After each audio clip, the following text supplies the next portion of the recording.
કે એમને ભાર્ગવભાઈને એમ મન થાય, જેમને જે જાહેરાત કરી સમગ્ર જાહેરાત હું એક વાક્યમાં બોલું છું કે ભાર્ગવભાઈને એમ થાય કે આ 60 હવે કાર્યક્રમ ઓછા પડે છે, 75 કરવા પડશે.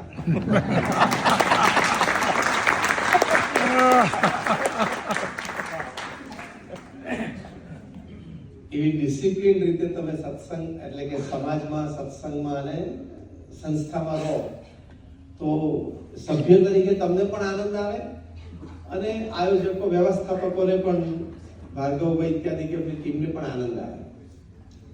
એટલે cooperation from both side results into good coordination and ultimately it's a good success. અને હવે BAPS સંસ્થામાં આવી રીતે કોઓપરેશન, કોઓર્ડિનેશનની ખૂબ સુંદર બધી વાતો છે. એટલા માટે BAPS સંસ્થા પ્રમુખ સ્વામી મહારાજે વિશ્વવ્યાપી બનાવી. એટલે ઇન કન્ટિન્યુએશન ઓફ ભાર્ગવભાઈ તો આપણે વાત કરી લીધી. હવે આપણે આપણા વિષય પર આવીએ કે આપણે બધા અહીંયા બેઠા છીએ એની માટે એક વાક્ય બધા માટે કોમન એવું કહી શકાય કે ભગવાને સામાન્ય મધ્યમ વર્ગ કરતા આપણને બધાને કંઈક વિશેષ આપ્યું છે. Rays your hands if you say yes. સામાન્ય મધ્યમ વર્ગ કરતા ભગવાને આપણને થોડુંક તો વિશેષ આપ્યું છે, ઘણું વિશેષ આપ્યું છે. તમને ખબર છે ભગવાને તમને વિશેષ કેમ આપ્યું? સામાન્ય મધ્યમ વર્ગ કરતા આપણને થોડું અથવા તો ઘણું વિશેષ આપ્યું છે. એ ભગવાને કેમ આપ્યું એની પર વિચાર કર્યો છે?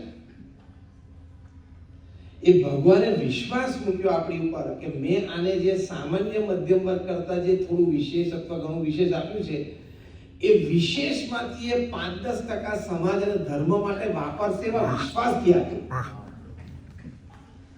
હવે એ વિશ્વાસનો આપણે ભંગ કરીએ તો આપણી લાઈફ પૂરી થાય ત્યારે ભગવાનને એમ ના થવું જોઈએ કે આ ખોટી પાર્ટનરશિપ ગોઠવી ગઈ આ જોડે. આના કરતા કોઈ બીજું કેરેક્ટર, બીજું કોઈ પાત્ર મેં નક્કી કર્યું હોત તો ઘણું સારું હતું, એવું ભગવાનને ના થવું જોઈએ. એ બહુ અગત્યની વાત છે. Am I talking something sensible? Yes, yes. માટે થોડી આપવાની વૃત્તિ, સમય, સંસાધન, ધન, બુદ્ધિ, આવડત, કંઈક ને કંઈક આપવાની વૃત્તિ હંમેશા જીવનમાં રાખવી. એનું પ્રથમ કારણ એ છે કે વાસ્તવિકતા અને હકીકત આપણને ખબર છે કે આપણે કશું સાથે લઈ જવાના નથી. પાક્કું છે ને? તો બરોબર છે. ખૂણે ખાતરે કોઈકને મનમાં રહી જતું હોય કે થોડું ભેગું લઈ જઈશ. તમે આ દાંતની કેપ કરાવી હશે ને, ગોલ્ડન કેપ હશે ને, એ પણ 1 મિનિટ માટે તમારા બેડરૂમનો દરવાજો બંધ થશે, મોઢું પોળું કરીને પથ્થરથી એ કાઢી લેવાનું. પછી દરવાજો ખુલશે અને પછી જે કંઈ કરવાની વિધિ અને પછી સ્મશાને જવાનું થશે. એટલે કેપ તે આપણે કરાવી છે ને એ પણ નીકળશે. એટલે કારણ કે ખોટું પછી લોકોને એમ થાય થોડું ઘણું એ બાળી શું કામ દેવું સોનું એમ તેનો ઉપયોગમાં આવશે. What I mean to say, we can carry nothing. When we die, we can't carry anything with us. અને એ દિવસ કાલે આવે ને 5-25 વર્ષે આવે. એટલે પહેલો અગત્યનો મુદ્દો છે જ્યારે આપણને ખબર છે કે ભગવાને આપણને સામાન્ય મધ્યમ વર્ગ કરતા થોડું વિશેષ આપ્યું છે અને એમાંથી હું કશું જ સાથે નથી લઈ જઈ શકવાનું મૃત્યુ પછી. એ જે વિશેષ આપ્યું છે ને, હું બધું આપી દેવાની વાત નથી કરતો, એ જે વિશેષ આપ્યું છે એમાંથી 5%-10% સમાજને પાછું આપવું જોઈએ. આપણી નૈતિક જવાબદારી છે. It is our moral duty and God has put faith on us and we don't want to betray that trust. Yes. હા કે ના? Yeah. તો એ આપવું જોઈએ, એ પ્રયત્ન કરવો જોઈએ. એ કરીએ તો આપણને પણ જીવનમાં આનંદ આવશે. હમણાં સુરતમાં બધા પત્રકારોનું એક સન્માન હતું, સિનિયર પત્રકારો. હું અને શાબુદ્દીનભાઈ રાઠોડ બંને સાથે કાર્યક્રમમાં મંચ ઉપર બેઠા હતા. વારા પરથી અમે બંને જણા પત્રકારોનું સન્માન કરતા. બધા વરિષ્ઠ પત્રકારો હતા, દાયકાઓથી આ કાર્યક્ષેત્રમાં ખૂબ શ્રદ્ધા અને ઉત્સાહ અને ભોગ આપીને એમણે કાર્ય કરેલું. એક એકની વાત થતી હતી અને પ્રશંસનીય હતી. સાબુદ્દીનભાઈને અમે બેઠા તેમાં મેં સાહજિક સાબુદ્દીનભાઈને કહ્યું કે તમે વર્ષો પહેલા એક પ્રસંગ પ્રમુખ સ્વામી મહારાજનો કાઢેલો થાન સ્કૂલનો, એ પ્રસંગ મારે તમારા મોઢે અત્યારે સાંભળવો છે. ત્યારે એમણે પ્રસંગ કહ્યો કે 1972ની સાલમાં અમારું ગામ થાન, એટલે કે સાબુદ્દીનભાઈ રાઠોડ કહે છે કે અમારું ગામ થાન સુરેન્દ્રનગરની બાજુમાં, ત્યાં અમારે એક કન્યા શાળા બનાવી હતી. કોઈ ખેડૂતે જમીન તો આપી હશે, પણ એમ કે બાંધકામ કરવાનું. અને આપણે જાણીએ છીએ 70ના દાયકામાં કન્યા શિક્ષણ માટેની ચળવળ બધે ગુજરાત અને ભારતમાં બધે હતી. થોડા ઇન્ટિરિયર રિજન્સમાં, અર્બન લોકેલિટીઝમાં તો બધી હતી વ્યવસ્થા, પણ ઇન્ટિરિયર્સમાં થોડી એક મુવમેન્ટ હતી. તો ત્યાં કન્યા શાળા કરી અને એ બિલ્ડિંગની ડિઝાઇન કરી. એ વખતે તો કેટલું હોય, 7-8-10 ઓરડા હોય ખાલી. આજથી 50-52 વર્ષ પહેલાની વાત. એ લોકોને 50,000 રૂપિયાની જરૂર હતી. એ રકમ 1972 બહુ મોટી કહેવાય. અત્યારે પણ એમ રિસ્પેક્ટેબલ કહેવાય ને કે 50,000નું ડોનેશન રિસ્પેક્ટેબલ કહેવાય. એ વખતે તો બહુ મોટું ડોનેશન. એટલે સાબુદ્દીનભાઈ રાઠોડ અને ગામના આગેવાનો પ્રમુખ સ્વામી મહારાજ પાસે સારંગપુર આવ્યા એ હેતુથી, એ વિચારથી કે પહેલો એક ચેક 5-10 હજાર રૂપિયાનો જો પ્રમુખ સ્વામી મહારાજ એમની સંસ્થામાંથી આપે તો એ વાતને લઈને આપણે બીજા શ્રેષ્ઠીઓને મળી શકીએ કે ભાઈ આવો પણ એક સારો પ્રોજેક્ટ છે. એમાં પ્રમુખ સ્વામી જેવા સંત અને એમની સંસ્થા એમને એ ભણેલા છે અને એનું અનુદાન છે પહેલું, તો લોકોને જરા ઉત્સાહ આવે ને સારી રીતે ભણે. એટલે સાબુદ્દીનભાઈ અને થાનના આગેવાનો બધા પ્રમુખ સ્વામી મહારાજ પાસે આવ્યા અને પ્રમુખ સ્વામીને આ વાત કરી. પ્રમુખ સ્વામી મહારાજે પૂછ્યું તમારે ટોટલ પ્રોજેક્ટ કેટલો છે? તો કે 50,000 રૂપિયા જોઈએ છે. અને કે આપ જો એક ચેક આપો પછી સંસ્થા તરફથી, પછી એ વાત અમે બીજે લઈ જઈ શકીએ તો આપની સખાવત ઉપર અમે થોડો ડોનેશન ભેગું કરી શકીએ. પ્રમુખ સ્વામી મહારાજે કહ્યું કે હવે તમારે ક્યાંય જવાની જરૂર નથી, હું ફોન કરી દઉં છું અમદાવાદ અમારી હેડ ઓફિસમાં અને કાલે તમને 50,000 રૂપિયાનો ચેક મળી જશે. 1972ની આ વાત. સંસ્થામાં પણ કોઈને આ વાતની ખબર નહોતી. લગભગ આ વાત 1972 પછી 30 વર્ષ પછી જાહેર પ્રસંગમાં સાબુદ્દીનભાઈ રાઠોડે પોતે આ પ્રસંગ જાહેરમાં કર્યો. ત્યારે પ્રસંગ પહેલી વાર બહાર આવ્યો. એનો મતલબ શું થયો કે આપ્યું તો ખરું પ્રમુખ સ્વામી મહારાજે, પણ નામની અપેક્ષા વગર આપ્યું. સંપૂર્ણ ડોનેશન એમનું હતું તો અપેક્ષા હોય ને કે ભાઈ આપણી તકતી લાગે. તકતી લાગે એટલે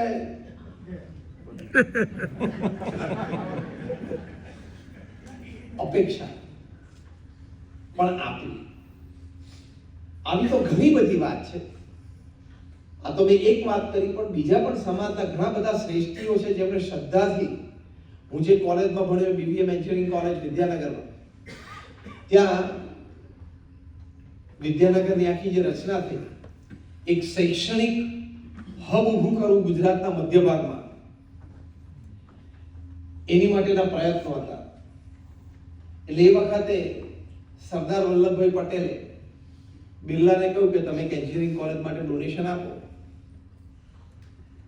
અને એમને પ્રેમથી ડોનેશન આપ્યું અને બિરલા વિશ્વકર્મા મહાવિદ્યાલય થઈ. તો આવા શ્રદ્ધાથી, ઉત્સાહથી, ઉમંગથી આપનારા ના ઘણા બધા પ્રસંગો છે. એ શીખ થોડીક આપણે લેવાની છે. આપણે એવું નથી કહેતા કે આપણે બહુ મોટું ડોનેશન તમે કોઈ સમાજ સેવા સંસ્થા કે ધર્મ સંસ્થાને તમે આપો, પણ જ્યાં પણ થોડું પણ થઈ શકતું હોય એ આપણે શ્રદ્ધાથી કરવું જોઈએ. એ વાતનો, એ સિદ્ધાંતનો, એ પ્રણાલિકાનો અને એ અભિગમનો આદર તો આપણા જીવનમાં ચોક્કસ હોવો જોઈએ. Am I right or wrong? Yes.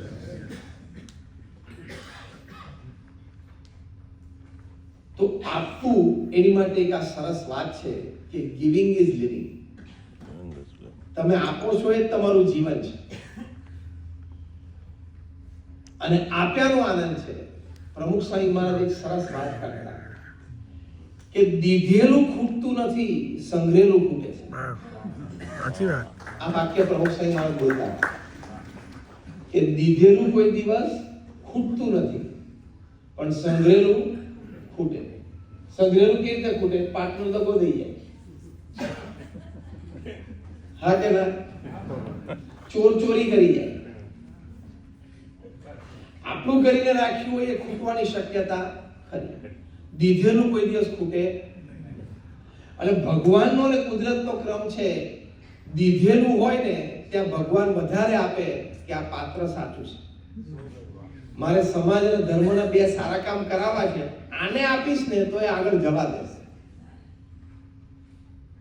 અને આને આપીશ ને તો આ ડેમ બાંધીને બેઠો છે. બરાબર. આ ડેમ બાંધીને બેઠો છે એટલે કે આગળ જવા દેશે નહીં, પ્રવાહ આગળ ચાલશે નહીં. એટલે પછી ભગવાને પાત્રને સિલેક્ટ ના કર્યા. Givers R લીવર્સ. જે આપે છે ને એ જ જીવે છે, આનંદમાં જીવે છે અને લોકોના હૃદયમાં જીવે છે. બે જે આપે છે ને બે રીતે જીવે છે, આનંદથી પણ જીવે છે અને લોકોના હૃદયમાં પણ જીવે છે. એટલે અગત્યનો આપણો મુદ્દો છે આપવાની થોડીક વૃત્તિ રાખવી. અનેક ઠેકાણા છે. કોઈને અનાથ આશ્રમમાં આપવાની શ્રદ્ધા હોય તો ત્યાં, કોઈને કોઈ શૈક્ષણિક સંસ્થામાં અનુદાનની ઈચ્છા હોય તો ત્યાં, કોઈને વળી કોઈ તબીબી પ્રવૃત્તિ કોઈ સંસ્થા કરતી હોય એમાં ઈચ્છા હોય તો ત્યાં, તમારું મન જ્યાં બેસતું હોય, તમને અનુકૂળ આવતું હોય ત્યાં તમારે આપવું જોઈએ. અને શ્રદ્ધાથી અને ઉત્સાહથી અને નિયમિતપણે આપવું જોઈએ. તો એનાથી જીવનમાં ખૂબ મોટો આનંદ છે. સંત કબીરે તેવું લખ્યું છે કે નાવમાં પાણી ભરાય અને ઘરમાં ધન ભરાય ત્યારે બંને હાથે ઉલેચી નાખવું. બરાબર. નાવમાં પાણી ભરાય અને ઘરમાં ધન ભરાય એટલે બંને હાથે ઉલેચી કાઢવું, ઉલેચી નાખવું. આપણે બધું તો નથી ઉલેચવું, પણ થોડું થોડું સ્ટ્રીમ તો ચાલુ કરી શકાય. તો એ આપવું એ હંમેશા આપણે એક વૃત્તિ રાખવી. અને જેને શ્રદ્ધાથી આપ્યું છે, મેં કહ્યું એમ આનંદ પણ છે અને લોકોના હૃદયમાં એનું સ્થાન પણ છે.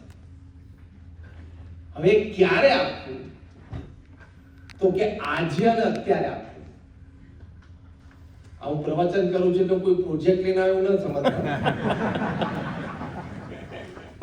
અને આ કાર્યક્રમ પછી કોઈ ડોનેશન ડ્રાઈવ છે એવું કાંઈ જ નથી. પણ આજે મને બસ બેઠા બેઠા અત્યારે એક વિચાર આવ્યો કે આજે આ વાત ઉપર થોડી ચર્ચા કરીએ.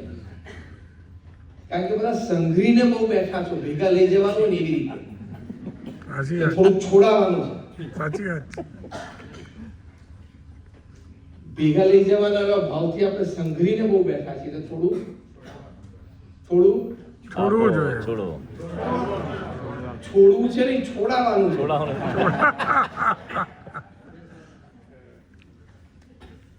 યુધિષ્ઠિર દાન આપવા બેઠા હતા. બધા ક્રમમાં એક પછી એક આવતા હતા, બધાને દાન આપતા. દાનનો સમય પૂરો થયો. રોજ સૂર્યોદય વખતે દાન કરવા બેસતા.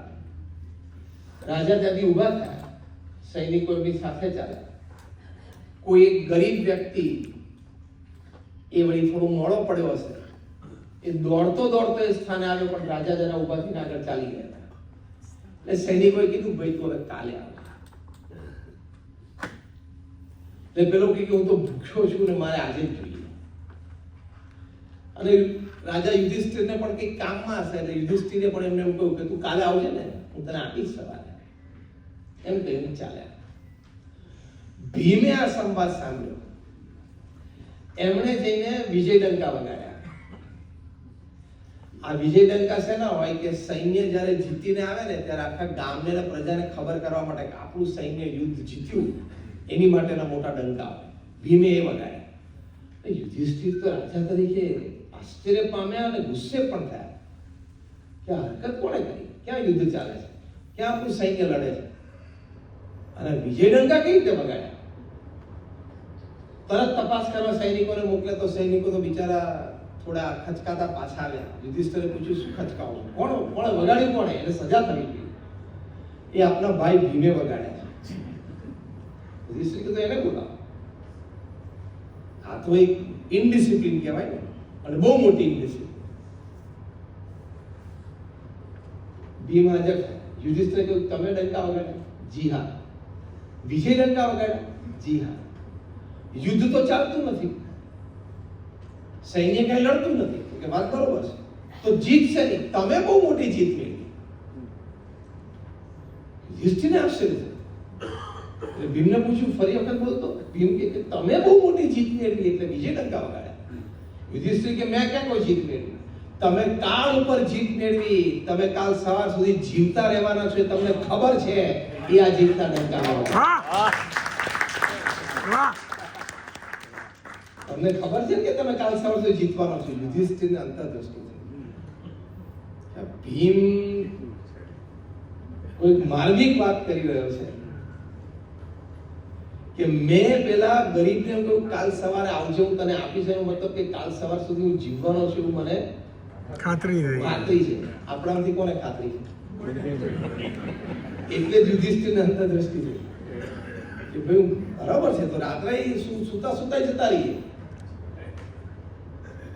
તરત એમને કાન પકડી સૈનિકોને મોકલ્યા કે ગરીબ વ્યક્તિને બોલાવી આપણો, હું અત્યારે એને દાન આપી દઉં. When to give? Answer is Right now. now. When to give? Now. When to give? Now. જ્યારે પણ આપણી સામે એક મોકો મળે ત્યારે ખિસ્સામાંથી 500 ની નોટ પડી ગઈ હતી એમ સમજીને પણ એકવાર આપી દેવી. આપી દો. કિંમત નાવની છે, અત્યારની છે. યુધિષ્ઠિરને બહુ અંતરદ્રષ્ટિ થઈ. આ પ્રસંગ બહુ અદ્ભુત છે, ખૂબ પ્રેરણાદાયી છે. કારણ કે આપણે તો રાત્રે ઊંઘમાં જતા રહીએ તો આપણને કઈ ખબર તો છે ને. પૃથ્વી પરથી રોજ 1.5 લાખ માણસો જાય છે, એમાંથી 4000 ઊંઘમાં જતા રહે છે. રોજ સવારે પૃથ્વી ઉપર 4000 માણસો આંખ ખોલતા નથી, ઊંઘમાં ઉપડી ગયા. આજે સવારે આપણે આંખ ખોલી એ 4000 ના બ્રેકેટમાંથી ભગવાન આપણે બહાર કાઢ્યા, એ કૃપા કે નહીં? કૃપા. યસ. આજનું આપણે કર્યું શું? 4000 ના બ્રેકેટમાંથી આપણે બહાર કાઢ્યા. કંટ્રોલ તો આપણો તો હતો નહીં. રાત્રે ઊંઘમાં બચ્યા કે રહ્યા કે ગયા કે સુતા જતા રહ્યા, એ કંટ્રોલ આપણા હાથમાં નથી. પણ છતાં જ સવારે આપણી આંખ ખુલી એ ભગવાનની આપણી પર કૃપા થઈ જ નથી. તો આવું ઘણું બધું વિચાર કરવો. ખાલી સવાર ઉઠીને ધંધાના ને પૈસાના ને છોકરાના ને વ્યવહારના એ બધા વિચાર કરવા પડે. એક વ્યવસ્થા છે, સંસાર છે, પણ આવા થોડા વિઝડમ ફિલ્ડ થોટ્સ, થોડું આમ શાણપણાથી પણ જીવન વિશે વિચારવું જોઈએ, વાંચવું જોઈએ, કરવું જોઈએ. તો આ બધા વિચારોની સમૃદ્ધતા આપણી પાસે છે. એટલે પછી યુધિષ્ઠિરે તરત દાન આપી દીધું કે ભાઈ અત્યારે જ આ કરો. કલ કરના હે વો આજ કરના હે વો અબ. આપણે રિવર્સ, आज करना है वो कल करना है वो परसों. इतनी जल्दी भी क्या है, अब जीना है परसों. શું કામ છે હવે, હું જીવવાનું જલ્દી. યુધિષ્ઠિરે કાન પટ્ટી પકડી કે ના, વાત સાચી છે, કાલ સવાર કોઈ જોઈ નથી. કાલની સવાર કોઈએ જોઈ નથી. માટે એવા એક સદવિચારથી બહુ જ એક સારો વિચાર કે before I leave this earth, I want to make that small part of this earth, that small community where I belong to, a bit better than how I found it. હું પૃથ્વી પરથી વિદાય લઉં તે પહેલા પૃથ્વીનો એ નાનો ભૌગોલિક એરિયા, આપણે આ પારલા સમજીએ, અને એ કમ્યુનિટી જેમાં હું રહ્યો, ઉછર્યો ને સાથે રહ્યો, એ ભૌગોલિક એરિયા અને કમ્યુનિટીને મેં જે રીતે જોઈતી એના કરતા હું થોડી સમૃદ્ધ કરીને જોઉં. જેવું એ સંતોષ.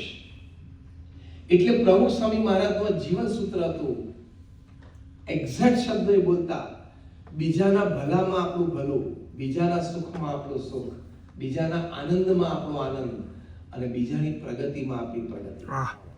આ 4 વાક્ય પ્રમુખ સ્વામી મહારાજ બોલતા, આ એનું જીવન સૂત્ર હતું. અને આ જીવન સૂત્ર ઉપર ચાલ્યા તો એક 5 ધોરણ ભણેલી વ્યક્તિએ, પ્રમુખ સ્વામી મહારાજ 5 ધોરણ ભણેલી વ્યક્તિએ 1300 hospital, hostel, school, college, community centre, સંસ્કાર કેન્દ્ર, મંદિર, અક્ષરધામ સમાજના 1300 જેટલી આ સંસ્થાઓ આપી. કોઈ કમર્શિયલ એન્ટિટી નથી, 1300 બધી ચેરિટી એન્ટિટીઝ છે. અને બીજી કેટલી બધી સંસ્થાઓની નીંવ નાખતા ગયા, એ અત્યારે ફૂલે ફાલે છે. પરમ દિવસે પરમ પૂજ્ય મહંત સ્વામી મહારાજ, પ્રમુખ સ્વામી મહારાજના અનુગામી, એમણે 92 વર્ષની ઉંમરે સાઉથ આફ્રિકામાં જોહાનસબર્ગમાં 40 એકરની મોટી ભૂમિ ઉપર જે અક્ષરધામ મંદિર, જેનું પહેલો ફેઝ 5000 માણસ બેસી શકે એવા ઓડિટોરિયમ, એનું ઉદ્ઘાટન કર્યું અને ત્યાં પ્રતિષ્ઠા કરી. એટલે ધ લાર્જેસ્ટ હિન્દુ મંદિર ઇન ધી સધર્ન હેમિસ્ફિયર એ પરમ દિવસે ઓપન કર્યું. લાર્જેસ્ટ હિન્દુ મંદિર ઇન ધી સધર્ન હેમિસ્ફિયર, ઇક્વેટરની નીચે. એના મહિના પહેલા એમને દાર es salaamમાં 12 માળનું મંદિર and facilities, youth activities, children's activities, women's activities અને બાજુમાં 5 એકર ઉપર યુથ એન્ડ કલ્ચરલ કોમ્પ્લેક્સનું ઓપનિંગ કર્યું. અને હમણાં 15 દિવસ પછી એ ઓસ્ટ્રેલિયામાં મેલબર્ન ખાતે 140 એકર જમીન ઉપર અક્ષરધામનું ભૂમિપૂજન કરશે. At the age of 92. આપણામાંથી અત્યારે 92 વાળું કોઈ બેઠું નહીં હોય, ઉકળી ગયા. 92 વર્ષની ઉંમરે આટલી શ્રદ્ધા હોય કે હું આપું, તો આપણે તો બધા હજી 45, 50, 55, 60, 65 ના છીએ. ભાર્ગવભાઈ કેટલા થયા? 69. 69 એટલે 70. એટલે હજી આપણે મહંત સ્વામી 23 વર્ષે મોટા છે. હું ઉંમરની વાત કરું. સાચી વાત. કરી શકે છે, થઈ શકે છે, તો આપણે પણ કરી શકીએ અને થઈ શકે. You can do it. કદાચ આર્થિક રીતે ન થઈ શકે તો સમય. તમારા ઘરની બાજુમાં કોઈ સમાજ સેવા સંસ્થા હોય ને કેવું કે રવિવારે સવારે 2 કલાક આવીશ, તમારે કોઈ વહીવટી કામ હોય તો પણ હું કરી આપીશ. સેવા મારી આ નિપુણતા છે, મારો આ અનુભવ છે, હું મારું આ કાર્યક્ષેત્ર છે. અને તમારે બીજી કોઈ સેવા ના હોય તો રવિવારે સાફ સફાઈની સેવા મારી. આ તો તમે મિનિમમ કરી શકો કે ના કરી શકો? Yes or no? Yes yes. રવિવારે સવારે 2 કલાક કચરા પોતા હું તમારી સંસ્થામાં હું કરવા આવીશ. અમેરિકામાં ચેરી હિલ નામનું એક ટાઉન છે. ત્યાં અમારા BAPS ના ચુસ્ત સત્સંગી ડોક્ટર રાજીવ વ્યાસ, એમના પત્ની પણ ડોક્ટર છે. હવે હું એક જે લાઈન બોલું છું એ તમને અહોભાવ જન્માવી દેશે. એમની પ્રાઇવેટ હોસ્પિટલમાં 800 જણાનો મેડિકલ નોન મેડિકલ સ્ટાફ છે. અમેરિકામાં 800 જણાની હોસ્પિટલ હોવી એટલે શું? બહુ મોટી વાત. એમાં લગભગ 70 તો વ્હાઇટ અમેરિકન ડોક્ટર્સ એના હાથ નીચે કામ કરે છે. એ આ ડોક્ટર રાજીવ વ્યાસ તેમના પત્ની. હવે પ્રવૃત્તિ અને વહીવટ વ્યવહાર કેટલો હશે? સવારથી ઉઠીને જબરજસ્ત. પણ નક્કી રાખ્યું છે કે રવિવારે સવારે અને બપોર પછી પતિ પત્ની બંને જણા કારમાં મંદિરે આવે છે. કારણ કે રવિવારે સાંજે સત્સંગ સભામાં તો આવવાનું છે, પણ 2-3 કલાક વહેલા.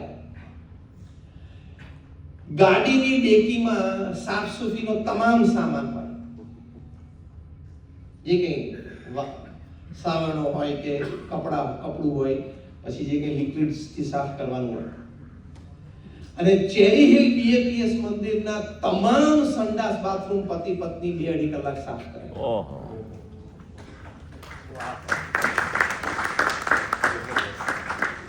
ફિનાન્શિયલ ડોનેશન તો છે અને વેરી રિસ્પેક્ટેબલ છે. ડોક્ટર રાજીવ વ્યાસ એમનું નામ સમગ્ર ચેરી હિલ સિટીમાં ખૂબ પ્રતિષ્ઠિત નામ ગણાય અને વીકેન્ડ્સમાં અવશ્ય 2-4 ફંક્શનમાં એમને આમંત્રણ હોય જ. એ બધું પણ અટેન્ડ કરે, સમાજનો બધો વ્યવહાર સાચવવાનો, સમાજની વચ્ચે રહ્યા છે, પણ આ સેવા પણ લગભગ છેલ્લા 15-17 વર્ષથી કરે છે. આપણે આર્થિક સેવા ના કરી શકીએ, આવી કોઈક સેવા તો કરી શકીએ કે નહીં? ડોક્ટર રાજીવ વ્યાસનો ઇન્ટરવ્યુ લીધો કે how is this helping you? તમે એક મોટા ડોક્ટર છો, પ્રતિષ્ઠિત વ્યક્તિ છો, તો તમે આ જે સેવા કરો છો એ તમને મન કેવી રીતે થયું? આ સેવાથી તમને જીવનમાં લાભ શું છે? ડોક્ટર રાજીવ વ્યાસે અને એમના પત્નીએ જોઈન્ટ ઇન્ટરવ્યુમાં કહ્યું કે પહેલો તો એ સ્થૂળ લાભ છે. સ્થૂળ લાભ પહેલો એ છે કે આખા અઠવાડિયાનો ઘણો બધો કામનો બોજ, પેશન્ટ્સની વાતો, નાની મોટી લાગણીઓ, ઘણું બધું એ આ સેવાથી સંપૂર્ણ સ્ટ્રેસ ફ્રી થઈ જવાય છે.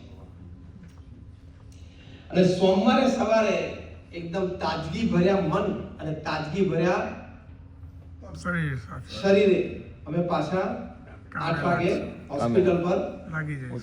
પહોંચી જઈએ છીએ. આ સેવાનો લાભ છે, આ ગિવિંગનો લાભ છે. જ્યારે સેવા કરતા હોય ત્યારે પદ પ્રતિષ્ઠા એનો વિચાર જ કરવાની જરૂર નથી, કારણ કે સેવા કરતી વખતે વિઝિટિંગ કાર્ડના તમારા નામ નીચે જે કંઈ બધું લખેલું છે એ બધું ગણવામાં આવતું નથી. નથી. ત્યાં તમને એક જ ટાઇટલ લાગે છે, સેવકનું. બરાબર. અને સેવકનું ટાઇટલ લાગે એટલે પછી કોઈ અપેક્ષા હોય નહીં. અને આવી સેવાની ભાવના હોય એટલે ઈગો અને આઈ પણ એની જાતે ઓછો થાય. તો આવો એક લાભ જીવનમાં લેવો જોઈએ. એટલે મેં તમને 2 વાત કરી. ભગવાને આપણને આર્થિક રીતે થોડા વિશેષ સુખી કર્યા છે, તો આર્થિક અનુદાન પણ કરવું, એમાં મેં તમને ઓપ્શન્સ આપ્યા જ્યાં તમને અનુકૂળ હોય ત્યાં. અને હજી શરીર આપણું ઘણું સારું છે ત્યાં સુધીમાં થોડી શારીરિક સેવા પણ કરવી. કરવી જોઈએ.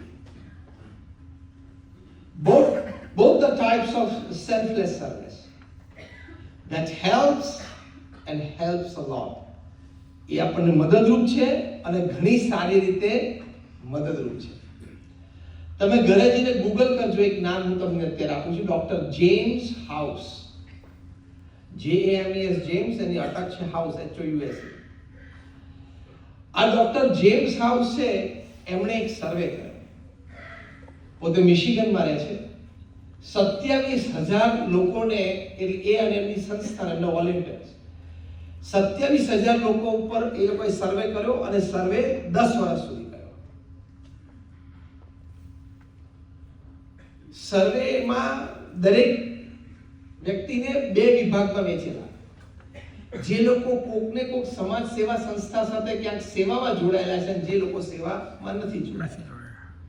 આપણને કોઈના પ્રત્યે કોઈ વાંધો નથી, દરેક પોતાની આઈડિયોલોજી પ્રમાણે જીવે, અધિકાર છે, ફાઇન. સર્વેનો નિષ્કર્ષ એટલો હતો કે what advantage people who join as volunteers in some service organizations has over people not joining.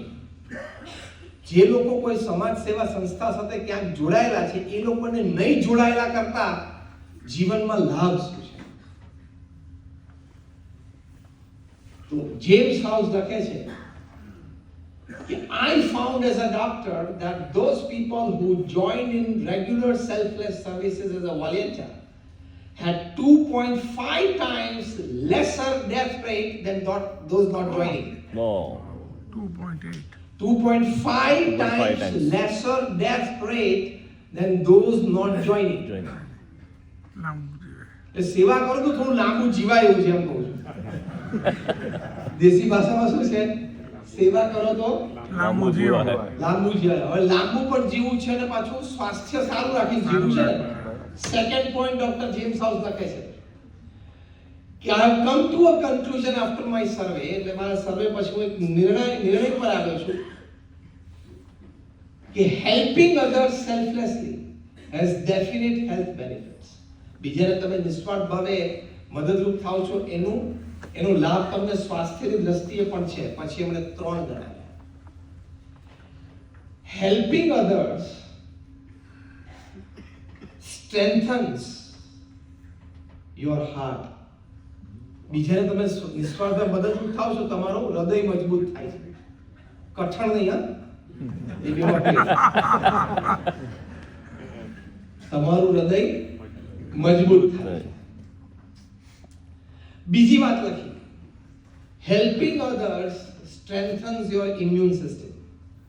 બીજાને તમે મદદરૂપ થાવ છો, તમારી રોગ પ્રતિકારક શક્તિ વધે છે. ત્રીજો મુદ્દો લખ્યો, helping others can improve your overall vitality, એટલે તમારું સર્વાંગી સ્વાસ્થ્ય સારું. ઓવરઓલ વાઇટાલિટી એટલે 3 વાત કરી કે helping others strengthens your heart, strengthens your immune system and improves your health, overall vitality. તો આ લાભ છે કે નહીં? આ તો વિજ્ઞાનની દ્રષ્ટિએ, એક સર્વેની દ્રષ્ટિએ અને એક હકીકતની દ્રષ્ટિએ જગત સમક્ષ મુકાયેલું છે. ફરી વખત એમનું નામ બોલું છું કે Google is the doctor James house from Michigan. આ મેં તમને સારાંશ કીધું એમના સર્વેનો, પણ તમે 2-3 પાનાનું જીસ્ટ વાંચો ને તો તમને એમ થાય કે પહેલા અત્યારે જઈને ક્યાંક કંઈક સેવા કરીને પછી રાત્રે 12 વાગે સુવા જઈશ, એટલું તમને બળ આવી જાય. અને ઇટ ઇઝ અ સર્વે. પંખા નીચે બેસીને કે એસી રૂમમાં બેસીને તુક્કા લખેલા નથી. સેવાથી તમને આવો લાભ થાય છે. એટલે જે આપણા બાપ દાદાઓ એક કહેવત કહેતા હતા કે સેવા કરે તો મેવાનો એક ભાગ સમજવાનો. સ્વાસ્થ્ય ઘણા મેવા છે, એટલે આપણા વડીલો ખોટા નહોતા. આપણા વડીલો જે આપણે વાત કરી કે સેવા કરે તો મેવા મળે, એ વાત સાચી હતી. જો આ સર્વે કહે છે કે તમારું સ્વાસ્થ્ય સારું રહે છે, તમારું ડેથ રેટ ઓછો રહે છે. ફેક્ટ્સ. તો આવા તો અનેક પ્રકારના મેવા મળે છે. બીજી વાત પણ સંશોધનમાં બહાર આવી છે કે 90% રોગ શરીરના છે સાયકોસોમેટિક છે. એટલે કે મન અસ્વસ્થ છે ને એટલે શરીરમાં અસ્વસ્થતા ચાલુ થાય. મન આકુળ વ્યાકુળ હોય, ડિસ્ટર્બ હોય, સ્ટ્રેસ્ડ હોય, ડિપ્રેસ્ડ હોય, એન્ઝાઇટીમાં હોય, ફિયરમાં હોય, શું થશે સાથે ચિંતામાં હોય, એની અસર શરીર ઉપર થાય. કારણ કે એ પ્રકારના પછી હાર્મોન્સ બોડીમાં રિલીઝ થાય અને એ પછી આપણે બ્લડ સ્ટ્રીમ દ્વારા દરેક ઓર્ગનને પહોંચે અને એમાં પછી નાના મોટા પ્રશ્નો ઊભા થાય. એટલે ડોક્ટર્સ કહે છે કે 90% of all the diseases is psychosomatic. મન સ્વસ્થ હોય તો શરીર સ્વસ્થ થાય. રિસર્ચમાં આ પણ વાત આવી કે જ્યારે તમે સેવા કરતા હોય તો તમારું મન પ્રફુલ્લિત રહે છે. મનની પ્રફુલ્લિતતા વધે છે અને તમે આવા ઘણા બધા સાયકોસોમેટિક ડિઝીઝથી દૂર રહો છો. એક બીજું પણ મેં કોરોના કાળ દરમિયાન એક બહુ જ સરસ આર્ટિકલ મને યુએસ થી એક અમારા બીએપીએસ ના યુથ ફોલોવરે મોકલ્યો. ડોક્ટર કાર્લ મેનિંજર આ પરિવારની વિશેષતા એવી છે, એ લોકોએ મેનેજર ફાઉન્ડેશન પણ કર્યું છે, પણ આ પરિવારમાં છેલ્લી 3 પેઢીથી 10, 12, 15 જણા બધા સાયકેટ્રિસ્ટ થયેલા. એટલે the psychiatrist family of US એવું કહેવાય. કાર્લ મેનિંજર છે, બહુ મોટા સાયકેટ્રિસ્ટ હતા અને બહુ ઇન્ટરનેશનલ લેવલ ઉપર પ્રેક્ટિસ કરતા હતા. એ આવી રીતે સેમિનાર અને કોન્ફરન્સીસમાં પણ લોકોને સાયકેટ્રી સંબંધી પ્રશ્નો ઊભા ના થાય એની માટે લાઈફસ્ટાઈલ શીખવાડતા હતા. એક એવા પ્રસંગ પછી પ્રશ્નોત્તરીમાં કોકે એમને પ્રશ્ન પૂછ્યો કે નર્વસ બ્રેકડાઉન હોય તો શું કરવું? એટલે કે તમે ડિપ્રેસ્ડ હોય ને સ્ટ્રેસ્ડ આઉટ હોય ને you are not feeling good and you are feeling low and out of energy, કરવું શું એ વખતે? અને પ્રેક્ટિકલ એવો અનુભવ જ્યારે તમને થાય નર્વસ બ્રેકડાઉન નો, ઘણી વખત આપણને કોઈ પૂછે ને કેવું છે મજા નથી. એ જે મજા નથી ને એની આ વાત ચાલે છે અત્યારે. બધા હશે કે વાત તો સાચી છે ને. ઘણી મજા નથી. કોઈ પૂછે શું કરો? બેઠા છીએ. એટલે એ થઈ ગયા. Carl Manager, after the seminar, he was straight away posed a question that if somebody has a nervous breakdown, what practical tip would you suggest for him immediately? At that point, त्याने શું કરવાનું? Doctor Karl manager એમના બહુ જ અનુભવ પરથી એક સરસ વાત કરી. સ્પોન્ટેનિયસલી એમને તુરંત ઉત્તર આપ્યો. અનુભવી વ્યક્તિ હતી એમના કાર્યક્ષેત્રમાં. એમણે કહ્યું કે I would ask him, advise him to get out of the house, lock the door, go across the tracks, find somebody who needs help him, and you will be out of your nervous breakdown. Wow. સાયકેટ્રીની વાત સાંભળો doctor Karl મેનેજરનું નામ પહેલું આવે કે હું જે આમ ડિપ્રેશનમાં હોય, મજા નથી આવતી, આનંદ નથી આવતો, એને કોઈ ઘરની બહાર નીકળ, ઘરને તાળું ગો અક્રોસ ધ રેલવે ટ્રેકની પેલી બાજુ જાય. એટલે એમ કે ભાવ કે ગમે ત્યાં સુધી જવાનું તો તું જા, ત્યાં કોઈકને મદદની જરૂર હોય તો તું એને મદદ કર અને તારું નર્વસ બ્રેકડાઉન દૂર થઈ જશે. કેટલી તાકાત છે સેવામાં. હવે આપણે ઘરે બેસી રહી ટીવી કે નેટફ્લિક્સ, મજા નથી આવતી, પણ તું આખો દિવસ સ્ક્રીન જોઈ, આખો દિવસ સ્ક્રીનની સામે બેસેલે મજા ના જ આવે. કારણ કે એમાં પણ સર્વે થયેલો છે. એમાં તમે જુઓ, એમાંથી ઘણું બધું તમને પ્રાપ્ત કરવાનું મન થાય, પણ તે બધું પ્રાપ્ત થતું નથી. એમાં જે આજકાલના યંગસ્ટર્સ માટેની વાત છે, I am talking of teenagers and youngsters. કારણ કે એ બધું 2-3 કલાકમાં એક્ટરનું કે એક્ટ્રેસનું બધું બગડી જાય, પાછું બધું સુધરી જાય છે.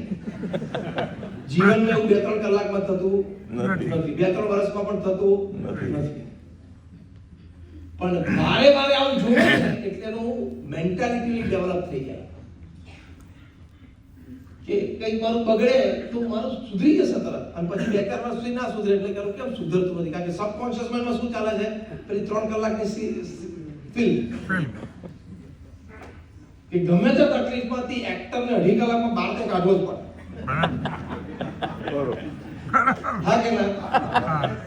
એવું રીલ લાઈફમાં થાય, રિયલ લાઈફમાં ના થાય. હવે આજના યંગસ્ટર્સ રીલ લાઈફથી ટેવાયેલા છે. ટેવાયેલા એટલા માટે કે સબકોન્શિયસ માઇન્ડમાં એની ઇમ્પ્રેશન પડી છે, એટલે એને જલ્દી સોલ્યુશન જોઈએ છે, અને જલ્દી સોલ્યુશન ન મળે એટલે ડિપ્રેશન અને સ્ટ્રેસ. એટલે બધું ફાસ્ટ થઈ ગયું ને જલ્દી સોલ્યુશન એમાં. એટલે ત્યાં સ્ક્રીન ઉપરથી ઘણા બધા ગેરફાયદા છે. એ વિષય જુદો છે, કોક વખત એની વાત કરશું. સ્ક્રીનના ગેરફાયદા. હમણાં એમને 2 પિક્ચરની જાહેરાત કરી એટલે આ વખતે નહીં, આપણે આવશે એટલે આ વખતે કરી દે. પણ એના ગેરફાયદા છે એટલે મારે એને વાત કરવાની છે. મને આજના પ્રવક્તાના ઇન્ટ્રોડક્શનમાંથી એક વિષય મળી ગયો અને તમારી ડેટ બી મળી ગઈ. એટલે એમના સભા પરિચયમાંથી ઇન્ટ્રોડક્શનમાં વેલકમ સ્પીચમાંથી એક વિષય મળી ગયો. એટલે એમાંથી ઘણા બધા આવા, હવે ત્યાં આટલો બધો ટાઈમ બગાડો છો, જે થ્રો કરે બધું સ્પીક. કારણ કે ત્યાં આપણને ડિસ્ક્રિમિનેશન રહેતું નથી, ડિસિપ્લિન નથી અને વિવેક નથી રહેતો. અને જે થ્રો કરે આ સ્ક્રીન ઉપરથી, જે ડાયલોગ, જે શબ્દો, જે દ્રશ્ય, બધું આપણા મગજમાં સ્ટોર થઈ જાય. અને પછી આપણી પાસે કોઈ ક્રિએટિવિટી ના રહે, આપણી પાસે કોઈ સદવાંચન ના રહે, સારા શબ્દો અંદર ના પડે, સદગ્રંથો વાંચવાનો ટાઈમ ના હોય, એટલે પછી નેગેટિવિટી મનમાં રહ્યા કરે. That is the principal problem. બહુ સાચી વાત. એની માટે આ સેવાનો વિભાગ છે એ બહુ જ ઉત્તમ છે. અને જેને સેવા કરી ખાલી સ્વાસ્થ્યની દ્રષ્ટિએ નહીં, એનું મન પણ પ્રફુલ્લિત, આનંદિત અને બહુ જોરમાં આવે. અમે પ્રમુખ સ્વામી મહારાજના જીવનમાં જોયું છે, આ જીવન સેવા કરી તો રોજ સેંકડો લોકો એમની પાસે આવીને પોતાની મૂંઝવણ ઠાલવે, પોતાના પત્રો દ્વારા પોતાના પ્રશ્નો ઠાલવે, અને પ્રમુખ સ્વામી મહારાજ સુંદર માર્ગદર્શન આપી શકતા હતા. સ્વસ્થ મને પ્રમુખ સ્વામી મહારાજ માર્ગદર્શન આપતા. આજે મહંત સ્વામી મહારાજ એકદમ સ્વસ્થ મને માર્ગદર્શન આપી શકે છે, કારણ કે એ લોકોએ આજીવન સેવા અને ભક્તિમાં બહુ જ સમય આપ્યો. એટલે એમનું મન પ્રફુલ્લિત છે, એમનું મન મજબૂત છે, અને એમના સહજ સાનિધ્યમાં આપણા મનની પણ શક્તિ વધે છે. બરાબર. આપણો ઉત્સાહમાં પણ બેવડાઈ જાય. તમે જોજો જેને પ્રમુખ સ્વામી મહારાજના અથવા મહંત સ્વામી મહારાજના આશીર્વાદ લીધા હોય ને તમને અનુભવ થશે જ. તમે એમની પાસે જઈને નીકળે ને તમારું બધું બેવડાઈ જાય, આખું એનર્જી લેવલ જુદું થઈ જાય. Yes. Prime minister Narendra Modi આ વાત ઘણી વખત કરે છે, તો આપણી તો ક્યાં વાત. હા. એમણે લખ્યું છે, ટ્વીટ કર્યું છે કે પ્રમુખ સ્વામી મહારાજ સાથેના મારા મીનિંગફુલ કોન્વર્સેશન્સ, બહુ સરસ શબ્દ વાપર્યા છે. મીનિંગફુલ કોન્વર્સેશન્સ થી મને ઘણું બધું જીવનમાં જાણવા, જોવા, સમજવા મળ્યું છે. મુખ્યમંત્રી તરીકે જ્યારે પ્રમુખ સ્વામી મહારાજ ગાંધીનગર હોય ત્યારે નરેન્દ્રભાઈ એક દોઢ કલાક બેસવા આવતા અને ઘણી બધી વાર્તાલાપ, ચર્ચા, સ્પષ્ટતા કરતા. સમજતા આ બધી વાત એમણે પ્રમુખ સ્વામી મહારાજના ધામગમન પછી શ્રદ્ધાંજલિ વખતે એમણે વાત કરી. આપણે કહેવાનો મુદ્દો શું છે કે તમે સેવા અને ભક્તિમાં પ્રવર્તો એટલે એમાં તમારું મન મજબૂત થાય, મન પ્રફુલ્લિત રહે, એ જીવનનો સૌથી મોટો લાભ છે. હું જ્યારે પ્રોફેશનલ્સને વાત કરું ત્યારે પૂછું what is the greatest achievement of life? જીવનનું સૌથી મોટું અચીવમેન્ટ શું છે? Which is the biggest achievement of life? તમારા પાર્લામાં એક 5 BHK ફ્લેટ હોય is not the biggest achievement. 5 BHK પછી 2 મર્સિડીઝ હોય એ not big achievement. 5-15 જગ્યા પ્રતિષ્ઠા હોય is not a big achievement. એવા તો આપણી પહેલા પણ ઘણા બધા થઈ ગયા, અત્યારે પણ છે અને પછી પણ રહેવાના. Biggest achievement of life is આ બહુ વિચાર પછી અને મારા 25 વર્ષના ટ્રાવેલ વાંચન પછી મેં નિષ્કર્ષ રૂપે વાત કરી છે, કરું છું કે જીવનનું સૌથી મોટું અચીવમેન્ટ તમે આ જીવન 24/7/365/80 પોઝિટિવ મૂડમાં રહી શકો ને, એ જીવનનું સૌથી મોટું અચીવમેન્ટ. બીજું બધું તો ઓછું વધતું હોય, પણ તમે 24 કલાક એક પોઝિટિવિટીમાં રહી શકો, એક આનંદમાં રહી શકો અને 24 કલાક તમને એમ થાય કે it's worth living and I am contributing and I am happy. એ અહેસાસ તમને 24 કલાક રહે ને, એ જીવનનો સૌથી મોટું અચીવમેન્ટ છે. કારણ કે એ અહેસાસમાં તમે રહ્યા એટલે તમને ક્યારે ડિપ્રેશન, સ્ટ્રેસ, એન્ઝાઇટી, ફિયરનો અનુભવ જ ના થાય. એ અનુભવ ક્યારે ન થાય ને, એ અચીવમેન્ટ કહેવાય. બાકી તો દિવસમાં 5 વખત દિવેલ પીધેલા મોઢા એક ના ચલો 5 વખત આપણે દિવેલ પીધેલા મોઢા થઈ જાય. પણ હવે ઉત્તર ચડતો જીવનનો એક ભાગ છે. ત્યાંથી ટ્રમ્પ સાહેબે જાહેરાત કરી ટેરિફની, અને અહીંયા બોમ્બે સ્ટોક એક્સચેન્જ થોડી કિસ્સાઓ બનવા જોઈએ, પાછા એમને ટેરિફ પોસ્ટપોન કર્યા કે પાછા બજાર. આ તો બધા જીવનના ક્રમો છે, એટલે આમ ઉલટ સુલટ ચાલ્યા કરે. એની વચ્ચે સ્થિરતા માટે એક જ માર્ગ છે, સેવા અને ભક્તિનો માર્ગ. એની માટે દિવસમાં ખાલી અડધો કલાક શ્રદ્ધાથી કાઢો ને, તો rest 23 hours you can remain in a positive state of mind. You can remain in a contributing mode of life. You can feel that it's worth living. I'm enjoying my life and I'm fine with myself and I'm fine with my people. એ જે અનુભૂતિ constant હોવી ને, એનો જીવનમાં આનંદ છે. પ્રમુખ સ્વામી મહારાજ અહીંયા 1991 હરિકિશનભાઈ મહેતા જન્મભૂમિ પ્રવાસીના તંત્રીશ્રી હતા, એમણે ઇન્ટરવ્યુ લીધો તો ઇન્ટરવ્યુમાં પહેલો પ્રશ્ન પ્રેક્ટિકલ પૂછ્યો કે તમે સમાજ માટે આટલું સારું કામ કરો છો, સમાજને આટલું બધું આપ્યું, છતાં સમાજનો એક નાનો વર્ગ એવો પણ છે કે કોઈ અણસમજણથી કે અદેખાઈથી કે ઈર્ષાથી કે રાગદ્વેષથી તમારી ટીકા પણ કરે છે. એ ટીકા તમે સાંભળો ત્યારે તમારા મનમાં શું ભાવ થાય છે? આ પ્રશ્ન આપણે પૂછ્યો હોય તો પૂછે નાની સાઈઝ બતાવી તમે. પ્રમુખ સ્વામી મહારાજ સ્પોન્ટેનિયસલી બોલ્યા, જો કેટલો વિવેક આવી શકે સેવા ભક્તિ કરતી વખતે અને કરતા હોય જીવનમાં એને. પ્રમુખ સ્વામી મહારાજ બોલ્યા કે ટીકા કરનાર વ્યક્તિના શબ્દો અમે સાંભળીએ તો પહેલો વિચાર કરીએ કે એની વાત સાચી છે. જો સાચી હોય તો અમે સુધારો કરીએ. માણસ માત્ર ભૂલને પામે. હરકિશન મહેતાએ તરત પૂછ્યું, ટીકા કરનાર વ્યક્તિ ખોટી હોય તો? પ્રમુખ સ્વામી મહારાજ તરત બોલ્યા, ખોટી હોય તો અમે એની સાથે ઝઘડવા નથી જતા, એને જવાબ આપવા નથી જતા, મનોમન પ્રાર્થના કરીએ છીએ કે ભગવાનને સદબુદ્ધિ આપે અને અમે અમારું કામ ચાલુ રાખીએ. આને શું કહેવાય? મનની મજબૂતાઈ. અને શું કહેવાય? મનની મજબૂતાઈ. મનની મજબૂતાઈ એ એકેડેમિક્સ થી ના આવે. ડબલ MBA પણ આપઘાત કરે છે. બહુ સાચી વાત. LSE London school of economics ના ગ્રેજ્યુએટ પણ આપઘાત કરે છે. મનની મજબૂતાઈ એકેડેમિક્સ થી ના આવે. મનની મજબૂતાઈ પ્રોફેશનલ અચીવમેન્ટ્સ થી ના આવે. મનની મજબૂતાઈ tons and tons of money, millions and millions of dollars ભેગા કરો એનાથી પણ ના આવે. એ લોકો પણ બધા આપઘાત કરે છે. મનની મજબૂતાઈ ફક્ત નિસ્વાર્થ સેવા અને ભક્તિથી જ આવે. અને એ કરવાનું જીવનમાં અગત્યનું છે. કે હું કોઈ પણ સંજોગોમાં ડિસ્ટર્બ તો નહીં થઉં, એટલું તો આપણો કંટ્રોલ આપણી પર હોવો જોઈએ. રિમોટ કંટ્રોલ ચલાવવાની આપણને મજા આવે. સોફા પર બેઠા હોય રાત્રે જમીને ચલાવીએ થોડું ફર્યા કરે છે. એમ જીવનનો રિમોટ કંટ્રોલ કોઈને અપાય કે ગમે ત્યારે આપણો મૂડ ફેરવી નાખે? મૂડ ફેરવી બેઠો બેઠો થોડે ચાલે. કોઈ કંઈક બોલે ને આપણો મૂડ ફરી જાય થોડે ચાલે. કોઈ વખાણ કરીને ફૂલી ના જાય અને કોઈ બે શબ્દ કહીએ તો ઝંખાઈ ના જઈએ. I will not get disturbed under any circumstances. એ નિર્ણય મજબૂત મનમાંથી આવે ને મજબૂત મન સેવાથી જ થાય. અને ક્યારેક જીવનમાં ડિસ્ટર્બ ન થવું, કોઈ પણ સંજોગો ઉપર એકવાર સ્વીકારી લેવા, એ સંજોગો ઉપર તરી લેવાનો પ્રયત્ન કરો, પણ ડિસ્ટર્બ ન થવું, ડિસ્ટર્બ ન થવું એ કેટલું મોટું અચીવમેન્ટ છે. બહુ મોટી વાત.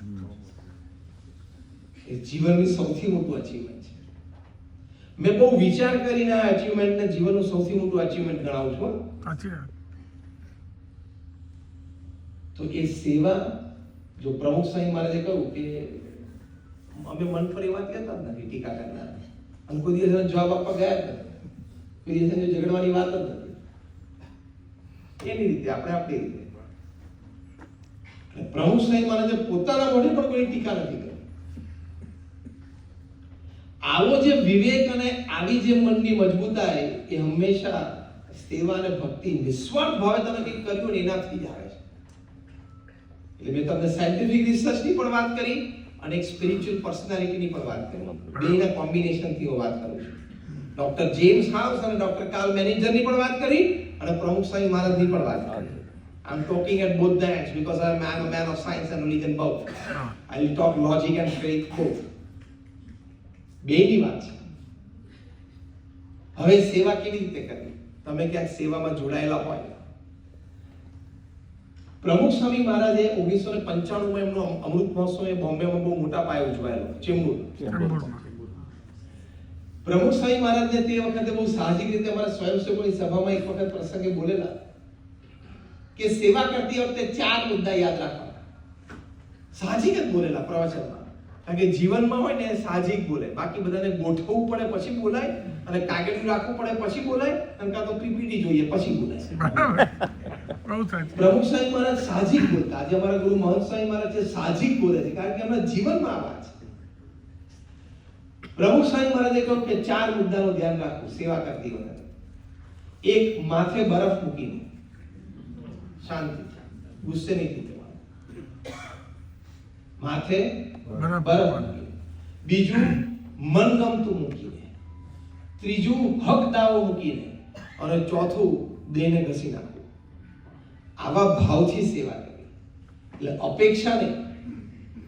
એની કરતા આપણે કોઈ સંસ્થામાં જોડાવા તો આપણને એક નાની મોટી અપેક્ષા એ રહે કે હવે 2-5 વર્ષ થયા તો હવે મને કોઈ પદ મળશે, ખજાનચીનું કે સેક્રેટરીનું એવું કંઈક મળે તો જરા મજા આવે. માણસનું મન છે એટલે એવો વિચાર આવે, પણ તરત એ વિચારને મારો કે હું અહીંયા સેવા કરવા માટે આવ્યો છું. કારણ કે જીવનમાં ખાલી પૈસા નથી કમાવાના, આનંદ એ કમાવાનો છે ને. પૈસાથી સુખ મળશે, આનંદ નહીં મળે. એ વિભાગ બે જુદા છે. સાચી વાત. There is a big difference between fun, joy, happiness and bliss. આપણને 4 શબ્દ સરખા લાગે છે. Fun, joy, happiness and bliss. પણ આ 4 બહુ જુદા છે. તમારે બોમ્બે પુના એક્સપ્રેસ વે ઉપર તમારે તમારી ગાડી 200 કિલોમીટર ચલાવવાનો એક સંકલ્પ હતો કે જો રોડ ખાલી મળી જાય ને એક દિવસ તો બોમ્બે પુના એક્સપ્રેસ વે ઉપર 200 કિલોમીટરની સ્પીડે ગાડી ચલાવી છે. ધારો કે તમને ચાન્સ મળી ગયો, તમે ચલાવી લીધી. That was fun. That was fun. Fun. એને ફન કહેવાય. પછી એનાથી આગળની કેટેગરી આવે છે જોય, કે નાનપણમાં તમારો સંકલ્પ હતો મારે ડોક્ટર થવું છે, મારે એન્જિનિયર થવું છે, અને તમે એ ડિગ્રી પ્રાપ્ત કરી શક્યા અને એ તમારી પાસે જીવનમાં કાયમ રહે. તેને શું કહેવાય? જોય. Right. કે તમે એક વસ્તુ પ્રાપ્ત કરી, હાંસલ કરી. એક સંકલ્પ તમારો પૂરો થઈ થયો, ગયો. એને જોય કહેવાય.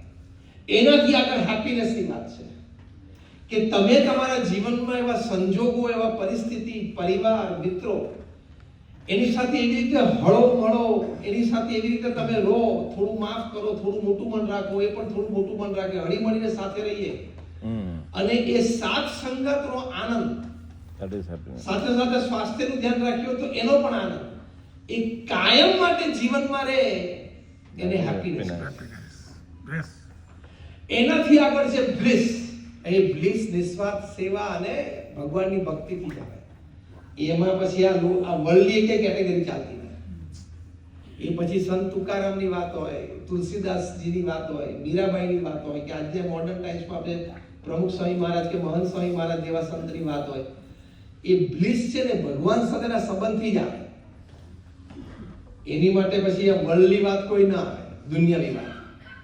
So this is the difference between fun, joy, happiness and bliss. Bliss ના લેવલ સુધી પહોંચવું હોય તો સેવામાં પ્રવર્તવું જ પડે. અને એ અનુભૂતિ કર્યા વગર આપણે મળ્યા તો જીવનમાં અધૂરપ તો રહી. bliss નો અનુભવ જીવનમાં એક વખત કર્યો નહીં તો એ જીવન અધૂરું તો કહેવાય. કહેવાય કે ના કહેવાય? કહેવાય. એની માટેની આજની આપણી વાત છે. તે છેલ્લી 5 મિનિટમાં હું વાત પૂરી કરું છું. આપણો કલાક પૂરો થયો. અને 5 મિનિટ હવે 5 મિનિટ પૂરું કરું. 10 મિનિટ જ. હા. એટલે આવા ભાવથી આપણે સેવા કરવાની.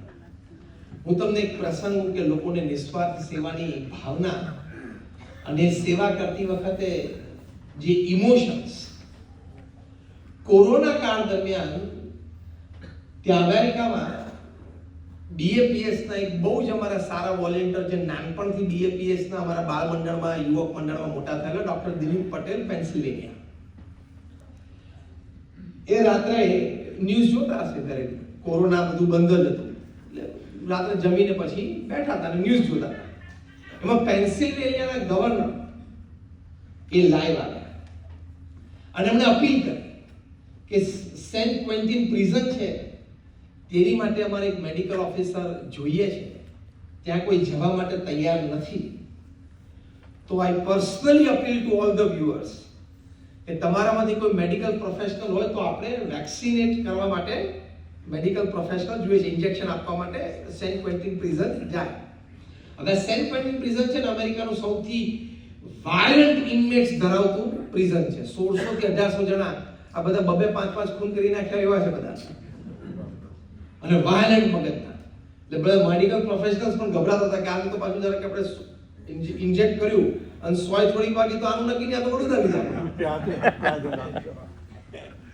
અને નીચે પછી ફોન નંબર ડિસ્પ્લે થયો. ગવર્નરે કહ્યું કે આ સ્ક્રોલિંગ નીચે ચાલુ રહેશે. ડોક્ટર દિલીપ પટેલે જોયું ને એમના પત્ની બાજુ બેઠા હતા, એને પૂછ્યું, એના પત્ની કે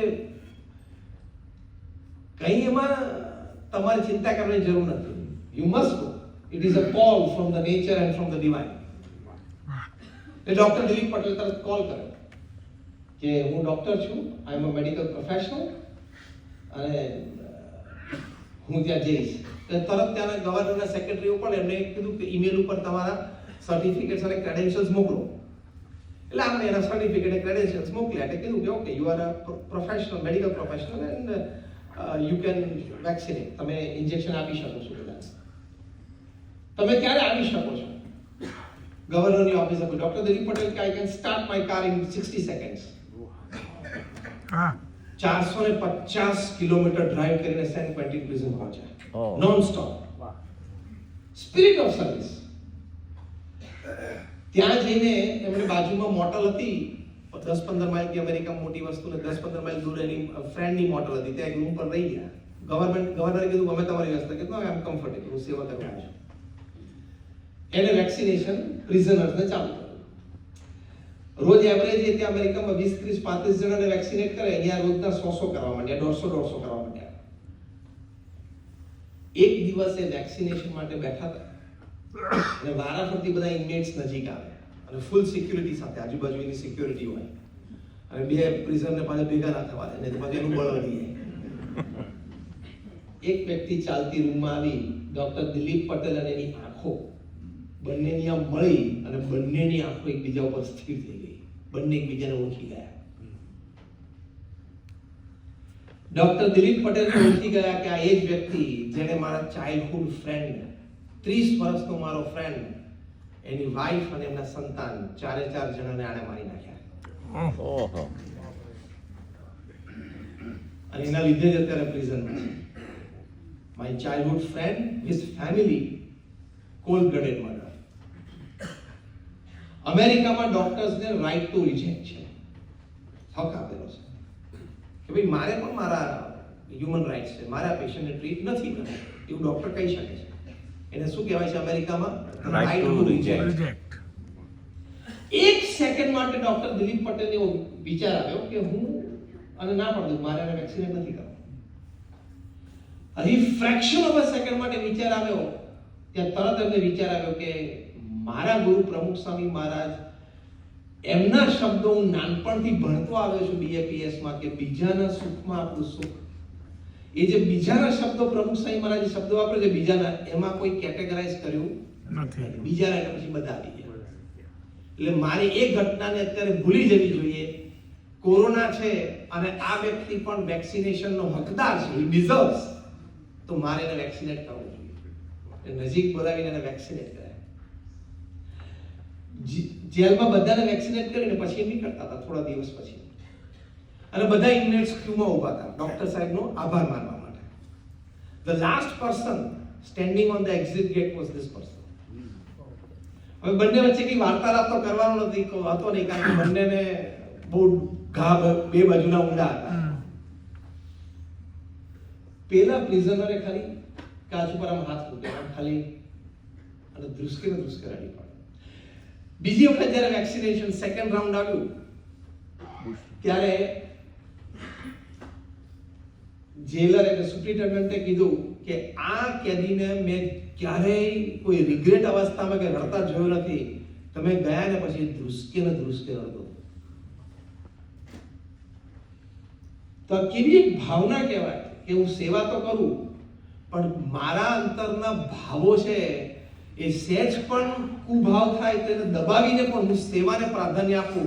આ સેવાના સંસ્કાર કહેવાય. અને આપણે તો એમ કે હું સવારે ગાર્ડનમાં મોર્નિંગ વોક લેવા જવું છે, પેલા બે જણા આખો દિવસ આમ સ્માઈલ આપીને ગુડ મોર્નિંગ કરતા ને તો જવા દે ને આપણે. આ તો હું તો પ્રેક્ટિકલ જ બોલું છું, કે થિયરી બોલું. પણ એ વખતે આપણે એ વિચારવાનું કે આપણે આ સ્ટાર્ટ કરવું છે, કારણ કે રોજ સવારે 6:30 આ સામે તો મળે જ છે, રોજ તો સામે મળે છે. Let me start. ઇમોશન્સ ને દબાવીને ગુડનેસ ફેલાવવી એ બહુ મોટી સેવા છે.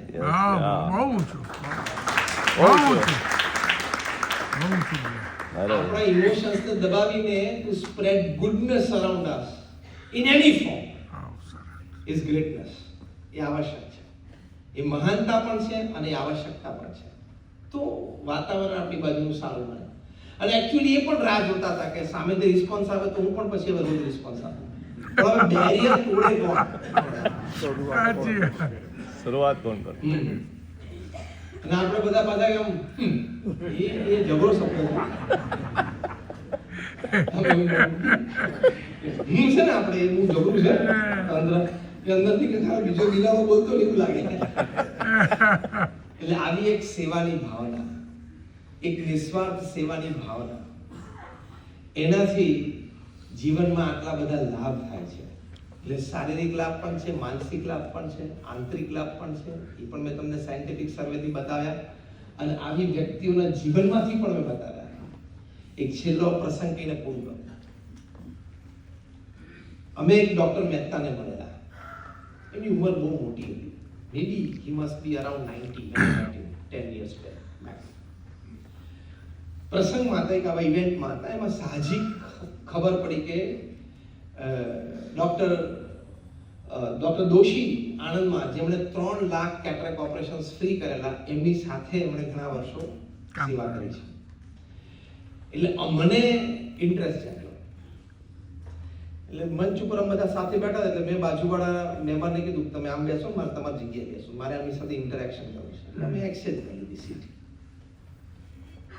ડોક્ટર દોશી એમને 3 લાખ કેટરેક્ટ ઓપરેશન્સ ફ્રી કરેલા. અને 1992માં ગાંધીનગરનું અક્ષરધામ ઇનોગ્રેટ થયું ત્યારે પહેલે જ દિવસે 31મી ઓક્ટોબરે ઉદ્ઘાટનના પ્રસંગે પ્રમુખ સ્વામી મહારાજે જાતે મંચ ઉપર ડોક્ટર દોશીને હાર પહેરાવીને એનું સન્માન કર્યું. ડોક્ટર મહેતાને પૂછ્યું, મેં કીધું તમે ડોક્ટર દોશી સાથે કેટલા વખત રહ્યા? તો 30 વર્ષ હોય. મેં કીધું કોઈ ઇન્ટરેસ્ટિંગ વાત તમારી પાસેથી સાંભળી. પ્રવચનો તો સ્ટેજ ઉપર ચાલતા હતા, એટલે મેં કીધું આપણે આ કંઈક સારી વાત સાંભળીએ. એમને મને એક બે અદ્ભુત વાતો કરી.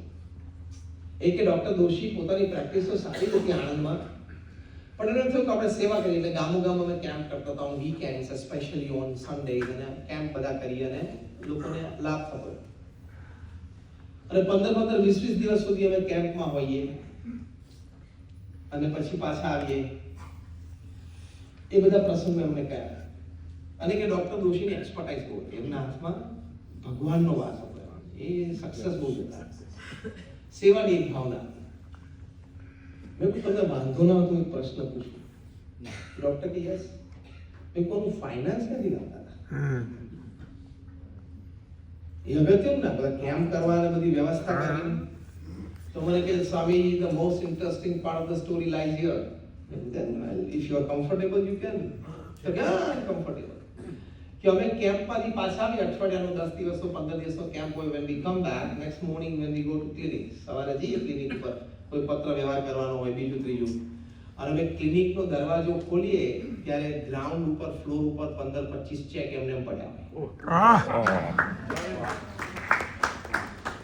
શું વાત કરો છો ડોક્ટર? તો કે yes, I have seen it with my own eyes, I have collected them. હું દર વખતે કલેક્શનની જવાબદારી મારી.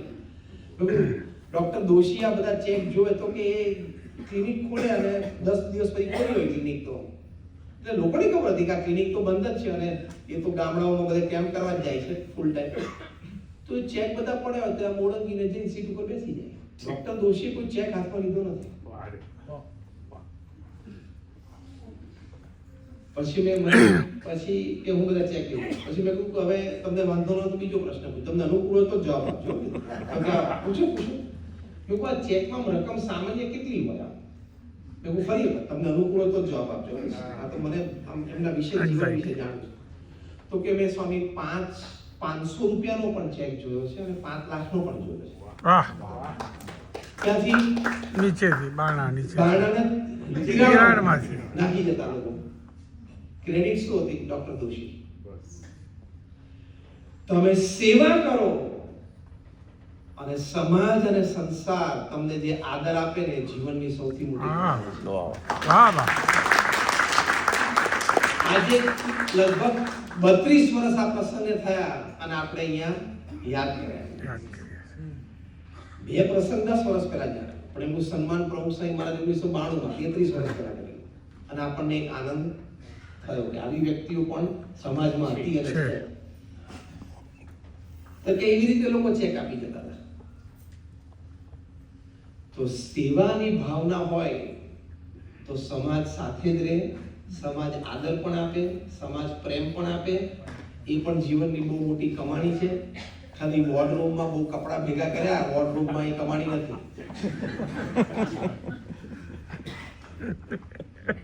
અને છેલ્લે પાછું થોડું પહેરીને કાઢવાના. એટલે આ છેલ્લો વિચાર કે one day I will leave this earth. એક દિવસ મારે પૃથ્વી છોડવાની તો છે. એ પહેલા હું જીવનના આવા જે સર્વોચ્ચ આનંદ છે ને એના થોડાક અનુભવ તો કરું. એક વિચાર લેવો જોઈએ. એપલ કંપનીના માલિક સ્ટીવ સ્ટીવ જોબ્સ એ રોજ સવારે આ વાક્ય પોતાની જાતને કહેતા, today is my last day, let me give my best. વાહ આટલો મોટો બિઝનેસમેન, એપલની રેવન્યુ અત્યારે દુનિયાના 150 દેશો કરતા, ઇન્ડિવિડ્યુઅલ 150 દેશોની જીડીપી કરતા વધારે છે. બરાબર છે. It's a $3 trillion Oh. Market cap. M cap એની $3 trillion ઉપરની છે. અને દર સેકન્ડે પૃથ્વી ઉપર 11 આઈફોન વેચાય છે. યસ આખા દિવસમાં 24 કલાકમાં જેટલા આઈફોન પૃથ્વી ઉપર વેચાણા હોય એ તમે ટોટલ કરો અને સામે સેકન્ડ્સ થી ભાગો તો સેકન્ડના 11 આઈફોન છે. બધા આઈફોન ભેગા કરો એટલે ફ્રાન્સના પેરિસના આઈફેલ ટાવર કરતા ઢગલો ઊંચો થાય છે. બરાબર. એનો માલિક એમ કહે છે કે રોજ સવારે હું પહેલો આ વિચાર કરું, today is my last day in office, let me give my best. એમાં એક વિચાર આપણા સાંખ્ય શાસ્ત્રોએ, આપણા ઋષિમુનિઓએ આપણે શીખવાડ્યો છે કે આજે અને હમણાં ભગવાન સ્વામિનારાયણે પણ આ વાતમાં લખ્યું જવાનું છે, તો અત્યારે હું કંઈક સારું કામ કરો. કરી દઉં. તો આવા વિચારોથી આપણી સેવા તરફની વૃત્તિ વધે અને શુદ્ધ થાય. તો આવી થોડી સેવાની વાતો છે.